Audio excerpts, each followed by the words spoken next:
El resultado de la expansión europea produjo, como sabemos, la apertura al mundo. Esta apertura tuvo a Europa como protagonista principal, generando en el mundo, a través del comercio y la cultura, una europeización.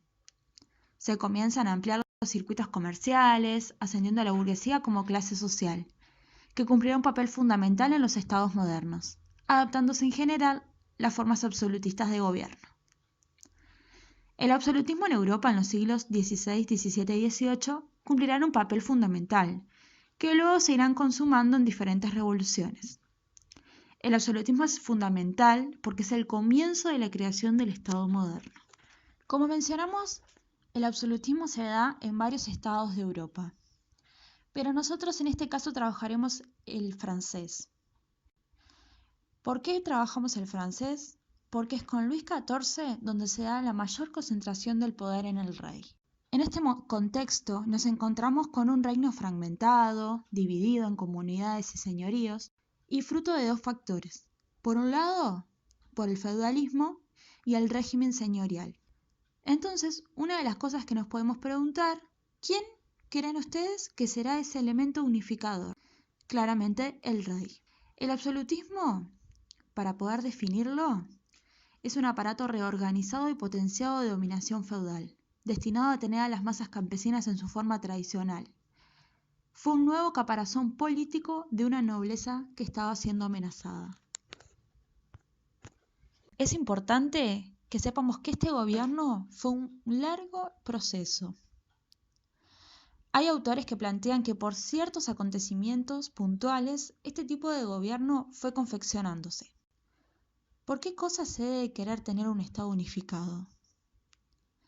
Una de ellas puede ser por las guerras constantes que habían en ese entonces. Estos conflictos que atacan a un Estado logrando debilitarlo.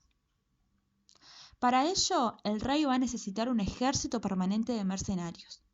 ¿Por qué de mercenarios? Porque a estos se les irá a pagar. Por lo tanto, por debajo de todo esto, el rey comienza a tener una posesión de un ejército propio y unificado. Siguiendo el proceso de instauración del absolutismo, la asunción de Enrique IV, con esa unificación que se da en los nobles, y la Fronda, que fue una rebelión general también dentro de la nobleza, es que se fortalece este tipo de monarquía. Ahora, ¿cómo creen que el rey hizo para pagar ese ejército mercenario? ¿De dónde creen que habrá sacado la plata? Y claramente de los impuestos. ¿Estos impuestos serán igual para todos? ¿Todos deberán de pagarlo? Claro que no. Mayoritariamente el tercer estado es el que pagará estos impuestos. El rey también aplicará una política proteccionista para el Estado, y es, mediante tarifas aduaneras, otra manera también de recaudar. Diferentes funciones como cobro de impuestos, aplicación de la justicia o tareas administrativas estaban en manos de la nobleza y el clero. Momento de manejar temas económicos. ¿A quién creen que va a acceder el rey? A los burgueses. ¿Y estos qué irán a pedir a cambio? Los burgueses van a pedir a cambio títulos nobiliarios. Es bueno también tener en cuenta que a pesar de brindarles esos títulos nobiliarios, el rey nombrará funcionarios y ministros, pero las decisiones finales siempre son de él. Como última característica del Estado absolutista es la diplomacia. En este contexto se arreglan matrimonios para tener mejores relaciones y así poder gobernar en diferentes estados. Aquí, en Francia, se arreglará un matrimonio con María Antonieta de Austria. Para finalizar con el tema, vamos a presentar a dos teóricos de la época. Por un lado, Hobbes y Bossuet. Estos dos teóricos van a argumentar a favor del absolutismo, pero de dos posturas diferentes. Hobbes lo hará desde un estado de la naturaleza del ser humano y Bossuet lo realizará desde un ámbito religioso. Como último detalle para tener en cuenta, además de los reyes tener un gobierno absoluto, tenían ciertas limitaciones.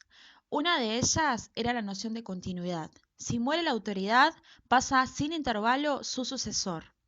También es hereditario, son los varones, el primogénito, y si es menor, será asistido por un regente.